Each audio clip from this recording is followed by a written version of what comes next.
Hi guys, this is Mr. Assassin and I'm here today to Attack on Titan chapter 65 review. Dreams and Curses. And this is actually a live reading, so I'm going to read and then I'm going to analyze this. And sorry for my hairdo. Okay, so first page, we start with Kenny. Kenny Ackerman in his younger days, and say something grandpa. Seems like he's with his grandpa. So let's see where that heads. He turned them into fertilizer, so that's funny right off the bat. Okay. So seems like Kenny's looking for his family, and he found his sister in a brothel, and she's pregnant with a customer's child. He also found the Branch family, which have moved to Shiganshina, whatever it's pronounced, district, and they are pretty poor there because people are interfering with their business. So apparently his grandfather, Kenny's grandfather, says that the Ackerman family, well, actually Kenny asks him why is the Ackerman family hunted by the government right now, because in the past they were the right hand of the government. And his grandfather says that basically the Ackerman family cannot be controlled, and the government fears the Ackerman bloodline. He also tells him that in the past he learned that most of the people inside the world, most of the humanity, comes from a single bloodline. So that's very fucking important, because they come from a single bloodline, so everybody's like cousins or something in there, except one race called Asian, and I'm going to quote this. Among them was a line from a race called Asian that was quite different from the rest of us, and the problem was such bloodline with different roots posed a threat to the king's idea to rule. Okay, so basically the king wanted to rule, and we already know that the king had the power to override people's memories. So basically he wanted them to be from a single bloodline, so there will never be problems in controlling them. If there were different bloodlines, the interbreeding might have caused problems. That's what it seems so far, but I'm going first. Let's see. Okay, so basically I was right. The king had the ability, the Titan power, to manipulate people's thoughts and erase the history from their memories, erase the thoughts from their brains, and the only bloodlines that could not be manipulated were the Ackerman's house and the Asian house. And the majority, which in fact were one single bloodline, could be manipulated, and he wanted to erase history. To what purpose? Maybe we'll find out in the next pages. Let's see. Okay, crazy. It seems like Historia, like Kenny, waited for the moment when Historia's father wouldn't lie, and that's the this ceremony.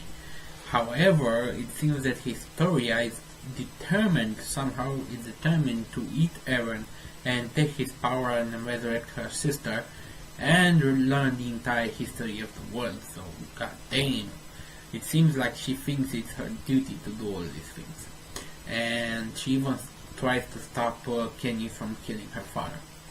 And it seems she does all this in order to gain the power to expel the Titans from this world, whatever this world means, because she could be referring to the Citadel, the people inside the worlds, or the entire world, whatever. So Kenny is right. Kenny tries to convince Historia that her father is nothing but a liar, that this guy conceived her, not even conceived, made her with a servant, and didn't even care that she was alive. He denied her existence right up to the point where his pure breed, as he calls them.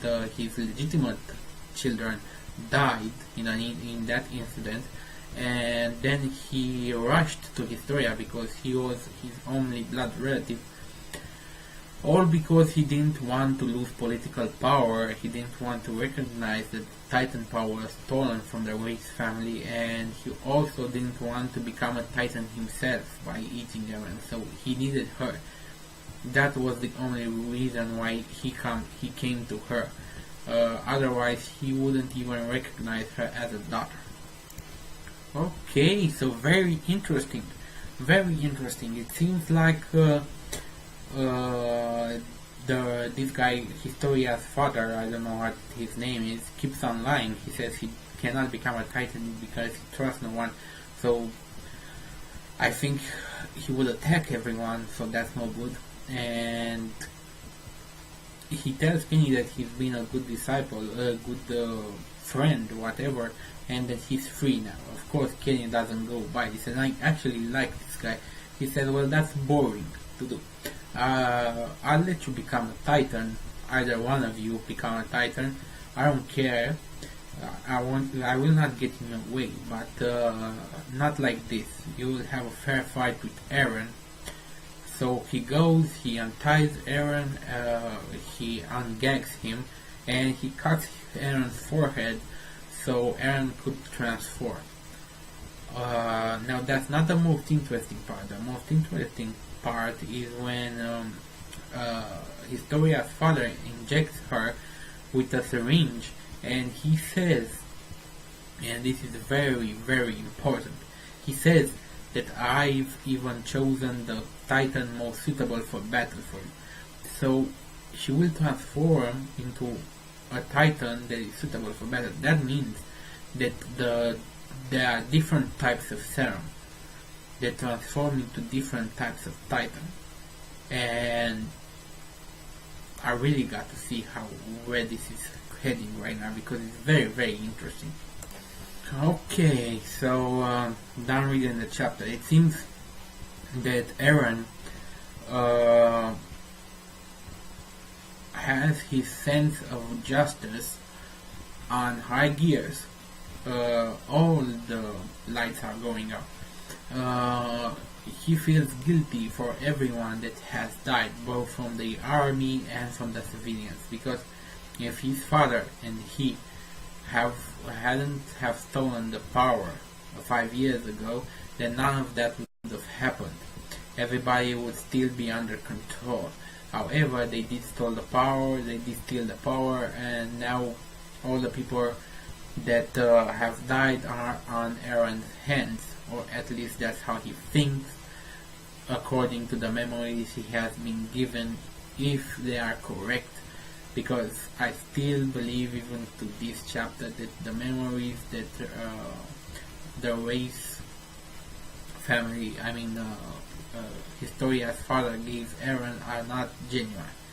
So according to those memories, Eren feels guilty and he wants Historia to eat him, and she injects herself with the serum. She transforms, and now she's going to eat him. But of course, him being the main character, we know that he's not going to die. If he will get eaten, then he will pop out of her belly, probably like he did before, or his friends will get there in time to save him. But that's the entire chapter. Very nice chapter. We did find two very important things in here. First thing, that there are only two bloodlines: the Asian bloodline and the Ackerman's bloodline that cannot be controlled by the king.